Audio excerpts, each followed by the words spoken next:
Good morning बच्चों। Sunrise education academy Samdari में आपका स्वागत है। आज हम बच्चों पढ़ेंगे समास। समास वैसे तो 6 प्रकार के होते हैं, लेकिन आपके कोर्स में जो है वो अव्ययभाव समास आया है। अव्ययभाव समास जैसे नाम से ही पता चलता है कि इसका जो पहला पद होगा वो उपसर्ग होगा, अर्थात अव्यय होगा। तो हम इसका पहला नियम पढ़ेंगे।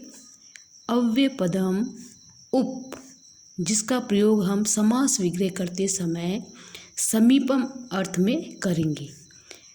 प्रथम पद में षष्ठी विभक्ति का प्रयोग होगा, समस्पदम और विग्रह। तो हम इसका जो है पहला उदाहरण लेंगे, उपगणंगम। उपगणंगम में उप और गणंगम ये 2 पद बन रहे हैं। अब जब हम इसका विग्रह करेंगे तो गणंगम जो है वो प्रथम पद में आएगा, यानी गणंगाए, अर्थात इसमें षष्ठी विभक्ति का प्रयोग होगा और जो उप है वो समीपम में बदल जाएगा। तो इस तरह से उपगणंगम का जो विग्रह हुआ वह गणंगाए समीपम। उपगु गावः समीपम। उपनदी नद्या समीपम। उपकृष्णम कृष्णस्य समीपम। उपयमुनम यमुनाय समीपम।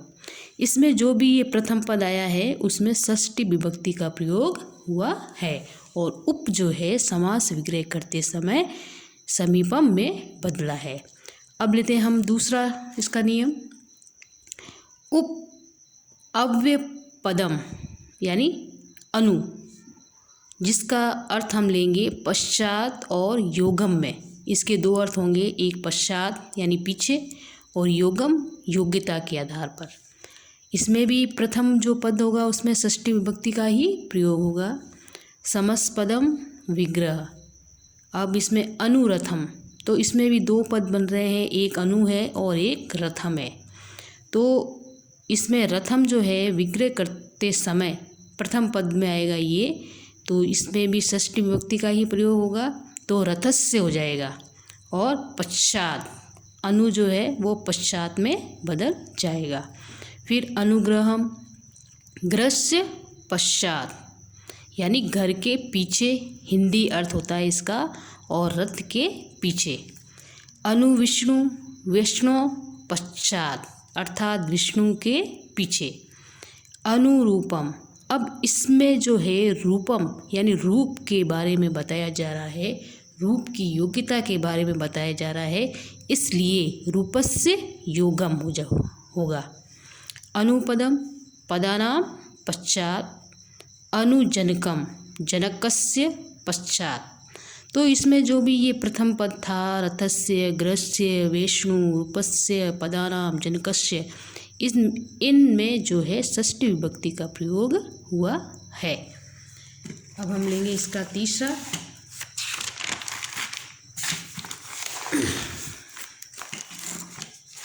तीसरा जो अव्यय पदम है वो है प्रति, जो कि उपसर्ग है। विप्सा, विप्सा अर्थ में हम इसका प्रयोग करेंगे। विप्सा अर्थ अर्थात कि बार बार।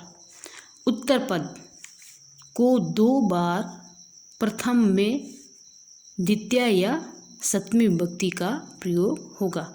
कहने का मतलब है कि जो भी समस्त पद है उसमें भी 2 पद निकलेंगे, तो जो उत्तर पद होगा, जो दूसरा पद होगा, उसको हम 2 बार लिखेंगे समास विग्रह करते समय।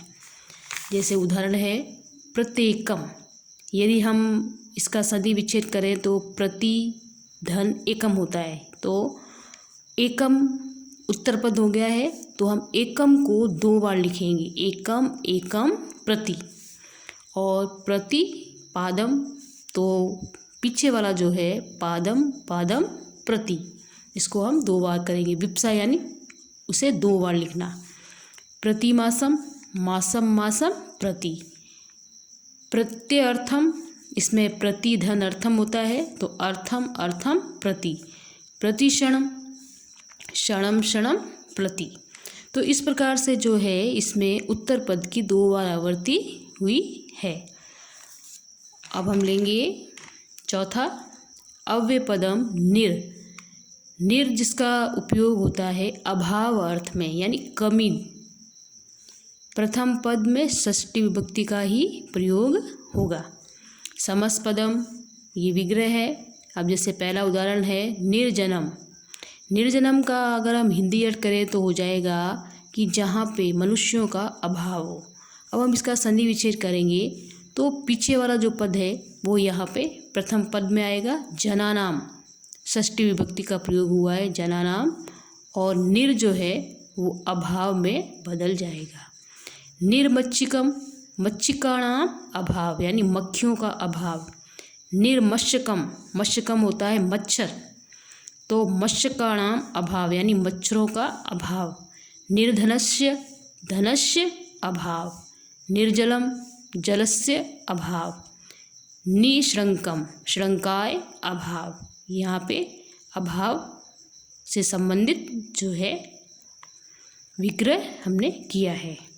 अब इसमें पांचवा है अव्यय पदम यथा। यथा जो है ये भी अव्यय शब्द है अर्थात उपसर्ग है, तो इसका प्रयोग हम जब समास विग्रह करते समय करेंगे तो यथा को हम अंतिक्रम्य में बदल देंगे और प्रथम पद में द्वितीय विभक्ति का प्रयोग होगा। अब जैसे लिखा हुआ है समस्पद है, विग्रह है, इसका उदाहरण है। पहला जो उदाहरण इसका है वो है यथाशक्तिम। यथाशक्तिम यथाशक्ति, तो यथाशक्ति में जो पीछे वाला जो पद है शक्ति, इसमें हम द्वितीय विभक्ति लगाएंगे तो शक्तिम हो जाएगा। शक्तिम और यथा जो है वो अंतिक्रम्य में बदल जाएगा। इसी प्रकार से यथामति, मति यानी होता है बुद्धि, तो मतिम अंतिक्रम्य। यथा विधि, विधिम अंतिक्रम्य। यथेच्छाम संधि विच्छेद करेंगे तो ये यथा धन इच्छाम होगा, तो इच्छाम अंतिक्रम्य। यथा कालम, कालम अंतिक्रम्य। यथा सम्यम, सम्यम अंतिक्रम्य। तो इस प्रकार से जो हमारा ये यथा वाला अव्यय जो समास है वो पूरा हुआ है। तो अगर हम इसे ध्यान से पढ़ेंगे तो हमें बिल्कुल समझ में आ जाएगा। मैंने आपको समझा भी दिया है, एकदम ये सरल है और आपको ये जो समास है बिल्कुल आपको याद करना है। आपके एग्ज़ाम में इसमें से 3 नंबर का सवाल पक्का आएगा और ये जो उदाहरण मैंने दिए हैं यही आएंगे। फिर उसके बाद में एक आता है 7वां 6 नियम है इसका, अव्यय पदम अधि। अधि जिसमें हम सप्तमी विभक्ति का प्रयोग करेंगे। इसका एक ही उदाहरण है, जैसे कि अधिहरि, ये समस्त पद है। अधिहरि क्या है? समस्त पद है। तो इसमें भी हरि शब्द जो है इसमें बदल जाएगा हरो। हरो जो है वो सप्तमी विभक्ति है और अधि इति में बदल जाएगा। तो इसका जो है ये एक ही उदाहरण आपकी बुक में दिया हुआ था। अब जो है एग्ज़ाम में आपसे देखो समस्त पद भी आएगा, समस्त पद आएगा तो आपको ये विग्रह करना पड़ेगा और यदि विग्रह किया हुआ आता है तो आपको समस्त पद लिखना पड़ेगा। तो एग्ज़ाम में जो है आपसे दोनों तरीके से जो है ये पूछे जा सकते हैं। तो ये जो आपका समास था वो आज कंप्लीट हो गया है, इसे आपको याद करना है और आपको कॉपी में ये काम करना है। कॉपी के आधार पे ही जो आपके जो है 20 नंबर का जो मूल्यांकन होगा वो आपको काम देखकर ही आपको दिए जाएंगे। इस बार हाफ ईयरली एग्ज़ाम नहीं हुए हैं तो आपको कॉपी एकदम अच्छे से मेंटेन करनी है, अच्छी राइटिंग लिखनी है। अगर आपकी राइटिंग अच्छी होगी, कॉपी अच्छे से मेंटेन करोगे तब तो आपको अच्छे नंबर मिलेंगे 20 में से, वरना आपको अच्छे नंबर नहीं मिलेंगे। अगर आपकी कॉपी सही से नहीं हुई, आपने काम अच्छे से नहीं किया, तो आपसे मेरा निवेदन है कि आप अपना ये जो वर्क है ये बहुत ही अच्छी तरीके से कॉपी में करें। ठीक है बच्चों, ओके।